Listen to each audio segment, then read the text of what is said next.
जुम्मे की नमाज पढ़ के यूं दुनिया भागती है, ओहो हो, पता नहीं कौन सी पीछे आग थी जो बुझाई जाएगी। और आज तक लोग मसला पूछ रहे हैं कि जुम्मे की बाद वाली सुन्नतें कितनी होती हैं। मैंने कहा कितने साल हो गए जुम्मा पढ़ते, कितने साल हो गए, अभी तक सुन्नतों का नहीं पता।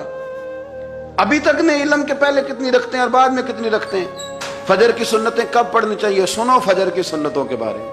मेरे रसूल करीम सैयद आलम सल्लल्लाहु ताला अलैहि वसल्लम से एक सहाबी ने पूछा था, हुजूर मेरी फजर की सुन्नतें रह गईं या रह जाती हैं तो हुक्म क्या है, क्या अंदाज है हुजूर का। बुखारी मुस्लिम के लफ्ज़ सुनो, हुजूर सैयद आलम सल्लल्लाहु अलैहि वसल्लम फरमाने लगे, उसने क्या पूछा था, हुजूर जवाब क्या देते, फरमाया फजर की सुन्नतें कभी ना छोड़ना, फजर की पहली दो सुन्नतें कभी ना छोड़ना। या रसूल अल्लाह सल्लल्लाहु ताला अलैहि वसल्लम मेरी रह गई या रह जाती हैं, फरमाया फजर की दो सुन्नतें न छोड़ना, फरमाया फजर की पहली दो सुन्नतें मुझे दुनिया और दुनिया के अंदर जो कुछ है वो सबसे ज्यादा प्यारी है।